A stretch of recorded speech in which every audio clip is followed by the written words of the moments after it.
5 minutes de français, de françaisavecpierre.com. Bonjour, moi c'est Judith. Et moi, c'est Sébastien. Alors Sébastien, connais-tu tous les bénéfices liés à l'apprentissage d'une langue étrangère ?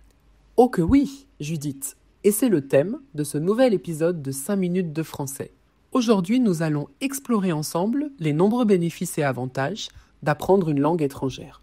Alors pour commencer, savais-tu que des études montrent que l'apprentissage des langues étrangères peut améliorer les performances dans d'autres matières ? Absolument.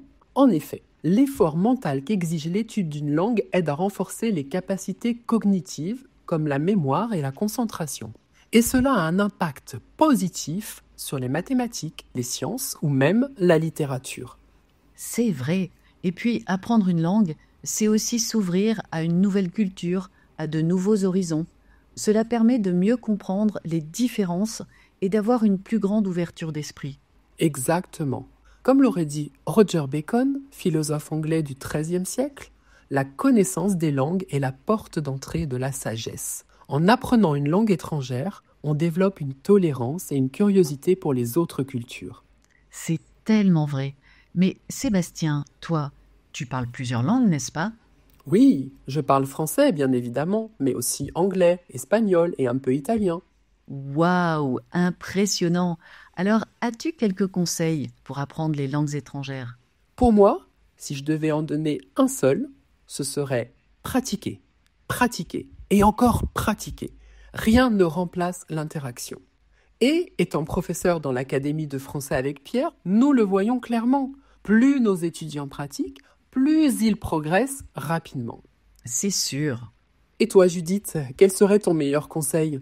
Alors, pratiquer au maximum, je suis tout à fait d'accord avec toi. Mais aussi, n'ayez pas peur de vous tromper. L'erreur fait partie intégrante de l'apprentissage.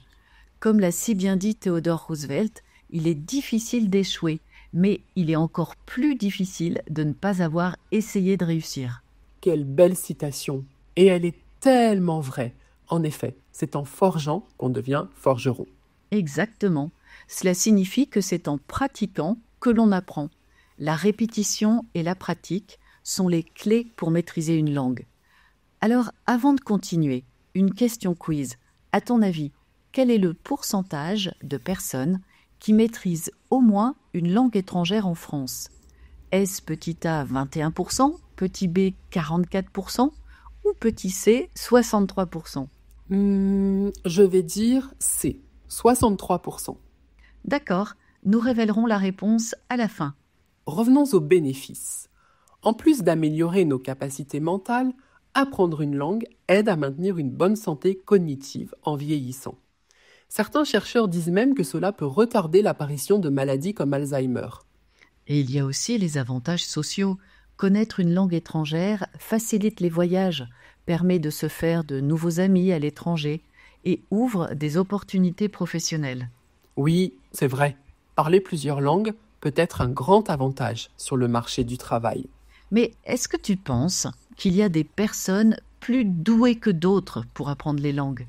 Doué signifie qu'on a une aptitude naturelle pour quelque chose. Et en effet, on entend parfois l'expression être doué pour les langues. Bon, il faut reconnaître qu'il y a des personnes qui ont une mémoire d'éléphant, c'est-à-dire une excellente mémoire, et ça aide. Mais en réalité, tout le monde peut apprendre une langue. Oui, même ceux qui pensent ne pas être doués. Il suffit de trouver la bonne méthode et de persévérer. Il est temps de répondre à notre question quiz. Sébastien, quel est le pourcentage de personnes qui maîtrisent au moins une langue étrangère en France ? Tu as répondu 63%, c'est ça ?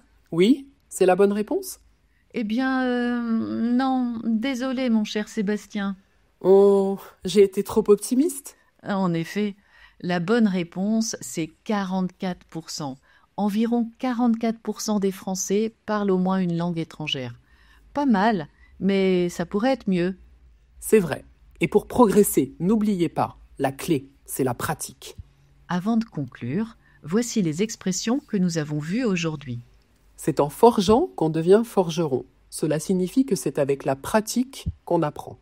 Être doué pour quelque chose. c'est avoir un talent naturel dans un domaine. Avoir une mémoire d'éléphant, cela veut dire avoir une excellente mémoire. Et n'oubliez pas que vous pouvez retrouver le résumé du vocabulaire, la transcription et le podcast à télécharger sur notre site françaisavecpierre.com. Le lien est dans la description. Merci de nous avoir écoutés aujourd'hui et n'oubliez pas, chaque mot appris est une clé pour ouvrir de nouvelles portes. À très vite pour un nouvel épisode de 5 minutes de français. Au revoir. Au revoir. 5 minutes de français, de françaisavecpierre.com.